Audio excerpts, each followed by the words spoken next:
आइए देखें क्या है आज की खबरों में। मुख्यमंत्री भूपेश बघेल के निर्देश पर जिला कलेक्टर संजीव कुमार झा और पुलिस अधीक्षक उदय किरण ने श्रमिक संगठन के पदाधिकारियों के साथ आज 1 मई को अंतर्राष्ट्रीय श्रमिक दिवस के अवसर पर बोरेबासी खाकर श्रमिकों का सम्मान किया। इस अवसर पर उन्होंने कहा कि कोरबा की पहचान एक औद्योगिक नगरी के रूप में है।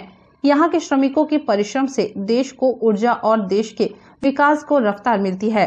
हम ऐसे मेहनतकश मजदूरों श्रमिकों का सम्मान करते हैं और श्रमिक दिवस की शुभकामनाएं देते हुए आम नागरिकों से अपील करते हैं कि वे श्रमिकों के सम्मान के लिए आज श्रमिक दिवस में छत्तीसगढ़ के खान पान आहार से जुड़े बोरेबासी को खाएं। हमारे प्रदेश के मुख्यमंत्री भूपेश बघेल भी इस दिन किसान, मेहनतकश मजदूरों और श्रमिकों के सम्मान में बोरेबासी खा रहे हैं। आम नागरिकों को भी चाहिए कि विटामिन और स्वाद से भरे बोरेबासी को अच्छे सेहत के लिए खाएं।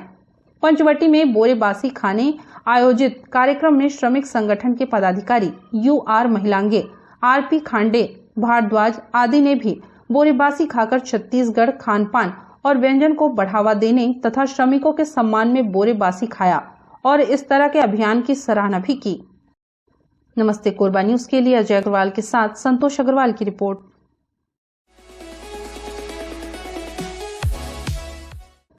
मनुष्य एक सामाजिक प्राणी है और यही पुरानी कहावत से प्रत्येक मनुष्य का समाज के प्रति कर्तव्य और दायित्व आरंभ हो जाता है। स्वयं मात्र अपने लिए जीने वाला मनुष्य समाज में कभी आदर नहीं पा सकता। इसलिए मनुष्य समाज के लिए जितना कारगर सिद्ध होगा, उसकी प्रतिष्ठा समाज में उतनी अधिक होगी। उक्त कथन कोरबा विधायक एवं प्रदेश के राजस्व मंत्री जयसिंह अग्रवाल ने वार्ड क्रमांक 25 में जायसवाल समाज एवं थर्ड जेंडर समाज के सामाजिक भवन निर्माण कार्य के भूमि पूजन कार्यक्रम में बतौर मुख्य अतिथि संबोधित किया। उन्होंने कहा कि जो लोग समाज से जुड़कर सामाजिक कार्यों में कदम से कदम मिलाकर कार्य करते हैं, वे समाज में जागरूकता पैदा करना, लोक कल्याण के लिए आदर्शों की स्थापना करना, सामाजिक बुराइयों को समाप्त करना और समाज में स्वस्थ मनोरंजन की व्यवस्था करना अपनी प्राथमिकता समझते हैं और वे इसी मार्ग पर चलकर समाज के हर एक व्यक्ति के साथ खड़े रहते हैं। राजस्व मंत्री जयसिंह अग्रवाल ने बताया कि उनका यह प्रयास रहा है कि कोरबा में सभी समाज के पास उनका अपना सामाजिक भवन हो, जहां वे समय समय पर सामाजिक कार्यों को व्यवस्थित ढंग से पूरा कर सके। इस दिशा में हमने काफी हद तक सफलता पाई है। उन्होंने कहा कि आगे भी मेरा यह प्रयास निरंतर जारी रहेगा। यहाँ से पूरे भारतवर्ष में कोरबा ऐसा जिला है जो सबसे ज्यादा बिजली पैदा करता है और हमेशा बिजली की सप्लाई पूरे छत्तीसगढ़ नहीं, अन्य प्रदेशों को भी कोरबा से जाती है।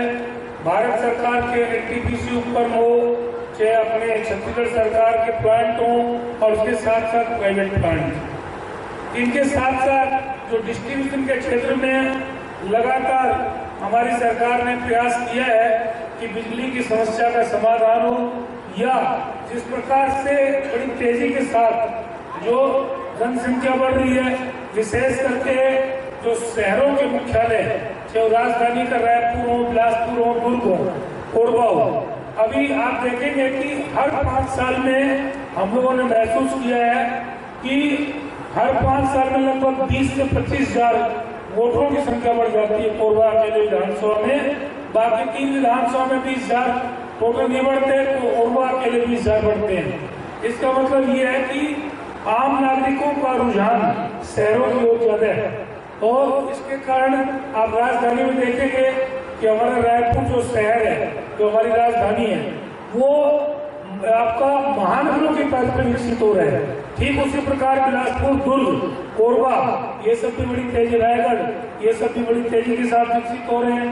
तो जब कोई भी शहर विकसित होता है तो उसके साथ साथ उसमें निर्माण और विकास कार्य भी करने पड़ते हैं और उसी के तहत सरकार ने ऐसी व्यवस्था बनाई हुई है कि जब घर बनेंगे उनको बिजली की आवश्यकता होगी, बिजली की आवश्यकता होगी तो बिजली तो पावर हाउस देगा, लेकिन उसके साथ साथ डिस्ट्रीब्यूशन की व्यवस्था भी हमको सुदृढ़ करनी पड़ेगी। और उसी दिशा में अभी कोरबा विधानसभा क्षेत्र में 4 विद्युत उपकेंद्रों का निर्माण 4 महीना में, जो धर साहब ने बताया, होने जिनकी स्वीकृति मिली है। पहले भी काफी उप उपकेंद्र हमने बनवाए और आवश्यकता के अनुसार और भी आगे बनवाएंगे। तो इन 4 उपकेंद्रों के बनने के बाद हमारे कोरबा शहर की बिजली की समस्या पूर्ण रूप से खत्म हो जाएगी। इसके साथ साथ हमारे जो किन्नर समाज के हमारे मालती और सभी लोग जो बैठे हुए हैं, इन लोगों के लिए भी एक अलग से व्यवस्था हम लोगों ने बनवाई है, जिसका भी भूमि पूजन किया। इसके साथ साथ जो करसेना जायसवाल समाज हमारा जो स्थानीय जायसवाल समाज कहलाता है, पहले जायसवाल समाज का भवन कोरबा में बन चुका है मिशन स्कूल के पास। उसमें आपका हम लोगों ने अपना अनुदान जो संबोधन दिया। नमस्ते कोरबा न्यूज के लिए अजय अग्रवाल के साथ ममता साहू की रिपोर्ट।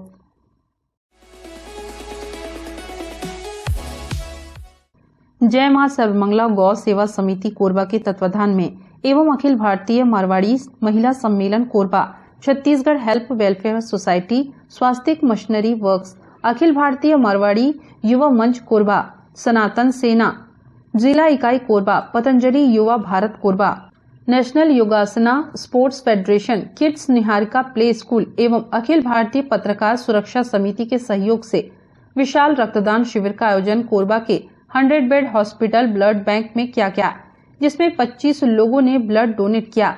इस अवसर पर कोरबा नगर निगम के अपर आयुक्त खजांची कुमार ने रक्तदान का महत्व समझाते हुए कहा कि रक्तदान का अर्थ सिर्फ खून के दान से नहीं होता, बल्कि रक्तदान से अभिप्राय किसी जरूरतमंद को जीवन के दान से है। रक्तदाताओं को संबोधित करते हुए कहा कि रक्तदान से ऐसी खुशी मिलती है जिसे लफ्जों में बयान नहीं किया जा सकता। इस एहसास को व्यक्ति तभी अनुभव कर सकता है जब उसने किसी के लिए रक्तदान किया हो। डॉक्टर जात्रा एवं डॉक्टर नीलकमल साहू ने रक्तदान से जुड़े भ्रम के बारे में बताते हुए कहा कि बहुत से ऐसे लोग होते हैं जो सोचते हैं कि रक्तदान करने से उनके शरीर को खतरा हो जाता है या फिर उनमें कमजोरी आ जाती है, मगर वास्तव में ऐसा कुछ नहीं है। सर्वप्रथम भारत माता के तैलचित्र पर कोरबा नगर निगम के अपर आयुक्त खजांची कुमार एवं अखिल भारतीय मारवाड़ी महिला सम्मेलन ने पुष्प अर्पण व दीप प्रज्वलन कर रक्तदान शिविर का शुभारंभ किया। अखिल भारतीय पत्रकार सुरक्षा समिति के जिला संरक्षक हरिराम चौरसिया द्वारा सभी रक्तदाताओं को प्रशस्ति पत्र देकर सम्मानित किया गया। नमस्ते कोरबा न्यूज के लिए अजय अग्रवाल के साथ रामकुमार यादव की रिपोर्ट। बुलेटिन में अब वक्त है एक छोटे से ब्रेक का, मिलते हैं ब्रेक के बाद। कोरबा जिले में पहली बार मिलेगा शासकीय उद्यान का आम। जिले में ऑर्गेनिक शासकीय उद्यानों के आम फलों की बिक्री पहली बार की जा रही है। उचित दाम पर प्राप्त करें, जिसमें घर पहुँच सुविधा भी उपलब्ध है। ऑर्गेनिक खाइए, स्वस्थ रहिए। आप जिले के इन जगहों से आम प्राप्त कर सकते हैं। पहला, शासकीय उद्यान रोपड़ी, पटियापाली, करतला ब्लॉक, कोरबा। दूसरा, शासकीय उद्यान रोपड़ी, डोड़की, सक्ती। और तीसरा, कोरबा में Anant Anchala fruit centre, flat number 105, I block, helipad road, Mudapar. शासकीय उद्यानों के बॉम्बे ग्रीन, सिंदूरी, दशहरी, लंगड़ा, हिमसागर, मालदा, चौसा, अचारी आदि आम कच्चा और पका हुआ आप घर पहुंच सेवा के साथ प्राप्त कर सकते हैं। इन मोबाइल नंबर पर संपर्क करें 7040708557 9630871566 6263515580 और 7898227128।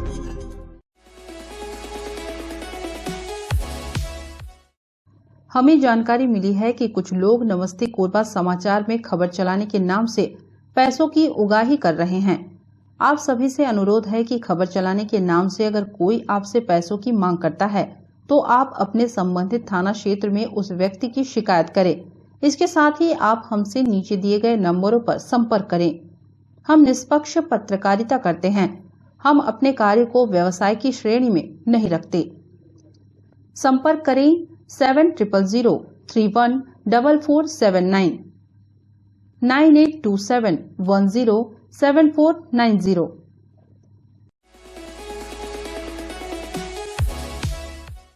प्रधानमंत्री नरेंद्र मोदी के मन की बात के 100वां संस्करण का कोरबा विधानसभा क्षेत्र के भाजपा नेता नवीन पटेल के कार्यालय में आयोजन कर सैकड़ों श्रोताओं ने श्रवण किया। प्रधानमंत्री नरेंद्र मोदी के मन की बात कार्यक्रम 3 अक्टूबर 2014 से प्रारंभ किया गया है। जिसको देश की 30 करोड़ जनता ने सीधे संचार माध्यमों से सुनकर इसका लाभ लिया है। मन की बात में प्रधानमंत्री देश भर के सभी क्षेत्रों के कला एवं संस्कृति, त्योहार एवं सामाजिक रीति रिवाज, पर्यावरण तथा अखंडता एवं एकता का उल्लेख करते हैं एवं देश के किसान, मेहनतकश मजदूर, युवा, छात्रों तथा महिला स्व सहायता समूह के महिलाओं के द्वारा किए गए सराहनीय कार्यों का उल्लेख एवं प्रशंसा करते हैं। इसी परिप्रेक्ष्य में प्रधानमंत्री ने अपने 100वें संस्करण में छत्तीसगढ़ के स्व सहायता समूह की महिलाओं के कार्यों की प्रशंसा की, जिससे महिलाओं और युवाओं को प्रेरणा प्राप्त होती है। मन की बात देशवासियों की अच्छाइयों और उनकी सकारात्मकता का एक अनोखा पर्व बन गया है। मन की बात की 100वीं कड़ी में पीएम मोदी ने कहा कि यह एक ऐसा पर्व है जो हर महीने आता है और जिसका सभी इंतजार करते हैं। मेरे लिए मन की बात एक कार्यक्रम नहीं है, मेरे लिए एक आस्था, पूजा, व्रत है।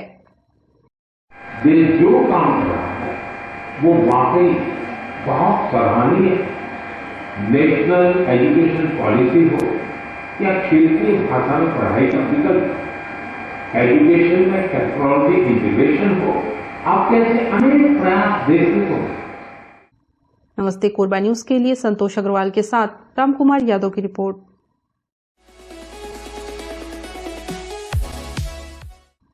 छत्तीसगढ़ प्रदेश महिला कांग्रेस की महासचिव अंकिता वर्मा का कोरबा प्रवास रहा। इस बीच उन्होंने सर्वमंगला मंदिर स्थित प्रशांति वृद्धाश्रम में पहुंचकर यहां रह रहे बुजुर्गों के बीच अपना जन्मदिन मनाया। अंकिता वर्मा ने कहा कि यहां रह रहे बुजुर्गों के बीच अपना जन्मदिन मनाने में एक अलग ही खुशी का अनुभव हो रहा है, जो आज तक किसी जन्मदिन पर नहीं मिली।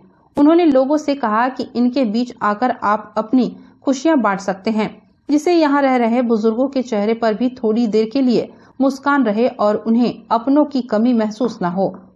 मेरी पहले से इच्छा थी कि मैं इनके साथ बर्थडे मनाऊं, लेकिन ऐसा कभी मौका मेरे को पहले कभी मिला ही नहीं था।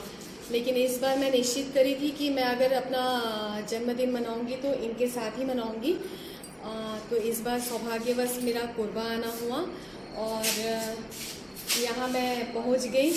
यहाँ आने के बाद मुझे बहुत अच्छा लग रहा है। शायद इससे ज़्यादा खुशी मुझे अपने आज तक के लाइफ में कभी भी किसी भी बर्थडे में नहीं मिला है। मुझे लगता है बर्थडे जो हम लोग जो बर्थडे मनाते हैं, बहुत सारे पैसे खर्च करते हैं, है ना, उससे ज़्यादा खुशी मेरे ख्याल से हम तो वैसी ज़िंदगी डेली लाइफ में जीते हैं ना, तो उससे ज़्यादा खुशी मुझे यहाँ पे आकर के लगी है। मुझे ऐसा लगता है कि हर एक व्यक्ति मतलब इस टाइप के कार्यक्रम करे तो इनको भी मज़ा आएगा और इनको खान पान के अलावा इनके साथ दो शब्द अपन बात कर लेते हैं, इनकी खुशी वहीं पे ही बढ़ जाती है। मैं उनसे ये कहना चाहूँगी कि वृद्धाश्रम लोग अपनी खुशी से नहीं आते हैं, मजबूरी बस आते हैं। तो इनकी जो प्रॉब्लम है या इनका जो दर्द है वो अपने साथ बांटें।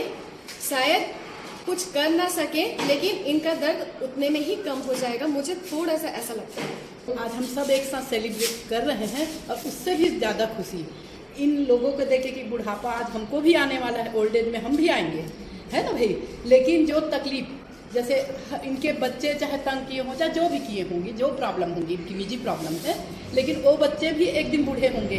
तो ऊपर वाला देखता है आज जैसा बच्चों के साथ करोगे अपने पेरेंट्स के साथ तो उनको भी वही तकलीफ होगी, जो कि नहीं करना चाहिए। पहले तो भगवान में घंटी हिलाने के बजाय पहले माता पिता होते हैं, पहले भगवान माता पिता हैं, उनका सम्मान करना चाहिए, है ना। आज ये हम साथ में केक काट रहे हैं, इनको अपना बचपना आज याद आ रहा होगा, खुशी हो रही होगी। तो चंद लम्हे इनको जो खुशी मिली है वो चीज़ मुझे बहुत अच्छा लगा। नमस्ते कोरबा न्यूज के लिए अजय अग्रवाल के साथ रामकुमार यादव की रिपोर्ट।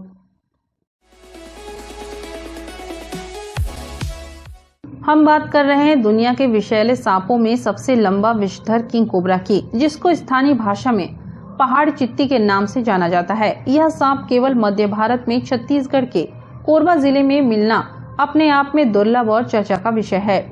यहाँ आए दिन किंग कोबरा के मिलने की जानकारी मिलते रहती है। कुछ दिन पूर्व ही 11 फीट लंबा किंग कोबरा मिला था। उसको कुछ हफ्ते हुए भी नहीं कि कल शाम पसर खेत में फिर एक किंग कोबरा दिखा। उसे देखने गांव वालों का हुजूम उमड़ गया और देखते ही देखते पूरा गांव इकट्ठा हो गया। फिर आखिरकार भीड़ हटने की वजह से कई घंटों बाद किंग कोबरा नीचे आया, जिसको देखते ही लोगों में भगदड़ मच गई। जमीन में आते ही किंग कोबरा लोगों की तरफ बढ़ने लगा। लोग डर से यहाँ वहाँ भागने लगे। आधे घंटे की मशक्कत के बाद वन विभाग की मौजूदगी में लगभग 14 फीट लंबे किंग कोबरा को रेस्क्यू किया गया। फिर उसको रेस्क्यू कर सुरक्षित बोरे में बड़ी सावधानी से रखा गया। तब जाकर सभी ने राहत भरी सांस ली। फिर कुछ गांव वालों की उपस्थिति में वहीं के जंगल में पंचनामा के पश्चात छोड़ा गया। सर, जैसा कि जानकारी कल प्राप्त हुआ, कल शाम को करीबन 5 बजे के आसपास पसरखेत रेंज पे एक विशालकाय किंग कोबरा देखने को मिला, जो कि गांव के अंदर प्रवेश कर गया था। और उसको देखने के पश्चात लोग उसके पीछे पीछे जब जाने लगे, तभी भीड़ इकट्ठा होने के पश्चात सांप काफ़ी ज़्यादा डरने के पश्चात वो एक बड़े से विशालकाय आम के पेड़ में चढ़ गया। और भीड़ इतनी इकट्ठा हो गई थी कि कहीं न कहीं एक हादसा होने की आशंका था, जिसके बाद से हम वन विभाग के साथ मौके स्थल पे पहुँचे और काफ़ी मशक्क़त के बाद, काफ़ी घंटों की से रेस्क्यू के बाद वो सुरक्षित उसको हमने रेस्क्यू किया। और इसकी जानकारी हमने हमारे Korba DFO Shri Arvind PM sir के निर्देश पर सुरक्षित उसको रेस्क्यू कर और गांव वालों की मौजूदगी में पंचनामा के पश्चात उसको सुरक्षित फिर जंगल पे छोड़ा गया। और निश्चित ही हमारे कोरबा पे अगर ये किंग कोबरा पाए जा रहे हैं तो बहुत गर्व का विषय है, जो कि हमारे पूरे मध्य भारत में हमारे कोरबा ज़िले में पाया जाता है। और जैसा कि हम कोरबा से जब बहुत बीहड़ क्षेत्र में जब हम आते हैं, अगर सियांग क्षेत्र का देख लिया जाए, लेबरू क्षेत्र देख लिया जाए, पसरखेत क्षेत्र देख लिया जाए, जहाँ नेटवर्क के साथ साथ बहुत अभाव है, तो यहाँ जब हम पहुँचते हैं तो यहाँ के बहुत पुरानी स्टोरियाँ हैं, बहुत सारी कहानियाँ हैं, जिसमें गांव वाले लोग अपनी पीढ़ी दर पीढ़ी इनको देखते आए हैं। और इनका मानना ये है कि आज से नहीं, कई वर्षों से यहाँ देखे जाते हैं, जो कि अब लगातार ये आसपास में अब दिखने लगे हैं। तो निश्चित ही इनको संरक्षित करने की आवश्यकता है, इनको बचाने की आवश्यकता है। सर, इसमें देखिए होता क्या है कि बहुत सारे गांवों पे हमने देखा है कि उनके लिए सांप है, उनके लिए वो किंग कोबरा महत्व नहीं है, क्योंकि उनको उनकी जानकारी नहीं है। तो कभी कभी ऐसा लगता है कि किंग कोबरा देखते ही उनका कहना रहता है कि बहुत बड़े सांप है, इसको मार दिया जाए, क्योंकि घर में घुस जाएगा तो बाल बच्चे को काट दिया जाएगा। ऐसा करके बहुत सारी मान्यता है। और कुछ जगह पे ऐसी मान्यता है क्योंकि इसको देव के रूप में माना जाता है। और यह सांप अक्सर आसपास में जब गांव वाले देखते हैं तो उसको देव के रूप में मानते हैं, तो इसकी पूजा भी करते हैं साथ ही। और अभी तक तो करीबन हम लोगों ने 1 दर्जन से ऊपर हमने रेस्क्यू कर चुका है। और प्रोजेक्ट में भी हमने लगातार रेस्क्यू किया था। उसके साथ साथ हम लोगों को इनडायरेक्ट साइटिंग और डायरेक्ट साइटिंग तो कई बार हुए। और जब हम ग्रामीण क्षेत्र में जब जाते हैं तो बहुत बीहड़ क्षेत्र में भी हम जाते हैं, तो उसकी बहुत सारी कहानियां हैं। नमस्ते कोरबा न्यूज के लिए संतोष अग्रवाल की रिपोर्ट। न्यूज के इस बुलेटिन में बस इतना ही। न्यूज अपडेट के लिए जुड़े रहें हमारे YouTube channel, Facebook, Telegram, Instagram, Twitter को सब्सक्राइब, लाइक, कमेंट करना ना भूलें। नमस्कार।